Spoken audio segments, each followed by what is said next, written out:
புத்தம் புது காலை பொன்னிற வேலை என் வாழ்விலே தினம்தோறும் தோன்றும் சுகராகம் கேட்கும் என்னாலும் ஆனந்தம்.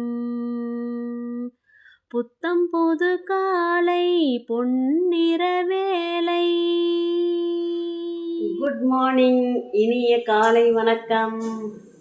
ஒரு ஃப்ளோவில் பாட்டெல்லாம் பாடி போட்டேங்க. பார்க்குறவங்க வந்து கிண்டல் பண்ணாதீங்க, சும்மா அப்படியே பாடினேன், எதுவும் நினச்சிக்காதீங்க. இந்த குட்டி கோலந்தாங்க போட்டு கலர் அடித்து அழகாக பூவெல்லாம் வச்சு விளக்கேற்றி சாமி கும்பிட்டு, அப்புறம் வீட்லேயும் வந்து காலையிலே சாமியெல்லாம் கும்பிட்டு முடிச்சாச்சு. அதுக்கப்புறம் டிஃபனுக்கு வந்து புட்டு செய்யலாம் அப்படின்னு சொல்லிட்டு மாவு இருந்துச்சு வீட்டில்.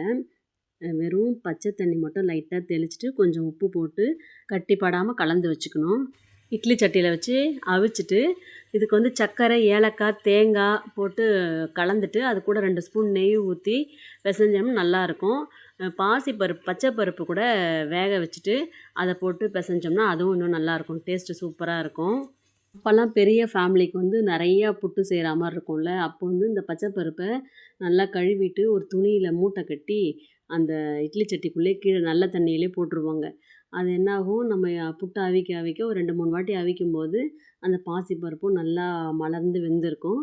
அதை எடுத்து நம்ம தனியாக அவிக்காமல், அது ஒரு ஈஸி டெக்னிக். அப்போது லஞ்ச் பாக்ஸுக்கு தக்காளி சாதம் தான் பண்ணியிருந்தேன். சோம்பு, பட்டை, லவங்கம், இஞ்சி, பூண்டு, வெங்காயம், தக்காளி எல்லாம் நல்லா வதக்கிட்டு, பச்சை மிளகாய் எல்லாம் சேர்த்து வதக்கிட்டு, நம்ம நார்மல் ரைஸ் தான் போட்டிருந்தேன். அதை போட்டு 2 சவுண்டு வச்சுட்டு புதினாலாம் மேலே தூவி இறக்கியாச்சு. சூப்பராக இருந்துச்சு. நல்லா சாதம் பொல பொலன்னு நல்லா இருந்துச்சு. முட்டை எப்பவும் போல் 2 வறுத்து கொடுத்தாச்சு. இந்த மாதிரி வறுத்து கொடுத்தாலே போதும் இவங்களுக்கு. இதுதான் இன்றைக்கி நம்ம வீட்டில் சிம்பிளான லஞ்ச் பாக்ஸ்க்கெலாம் பேக் பண்ணி கொடுத்துட்டு, ஜோதி டிவியில் வந்து பாம்பன் சுவாமிக்கு முருகர் காட்சி கொடுத்தது 102வது வருஷம் ப்ரோக்ராம் பாட்டு ஓடிக்கிட்டே இருந்துச்சு. நாங்களும் அன்னைக்கு வந்து கூட்டம் நிறைய இருந்ததுனால சாமியை பார்க்க தான் முடிஞ்சிச்சு. அபிஷேகம் வந்து ஒரு 2-3 பார்க்கல. பார்த்தா இன்றைக்கி வந்து அந்த வஜ்ராயுதத்துக்கு அபிஷேகம் பண்ணிகிட்ருந்தாங்க. உட்காந்து ஒரு 4-5 பார்க்காதது எல்லாமே சூப்பராக கிட்டத்திலே பார்க்குற மாதிரி பார்த்தாச்சு. பார்த்துட்டே இருந்தேன். அப்புறம் இவங்களும் வந்து ரெடி ஆகிட்டு சாமியெல்லாம் கும்பிட்டுட்டு சாப்பிட வந்தாங்க.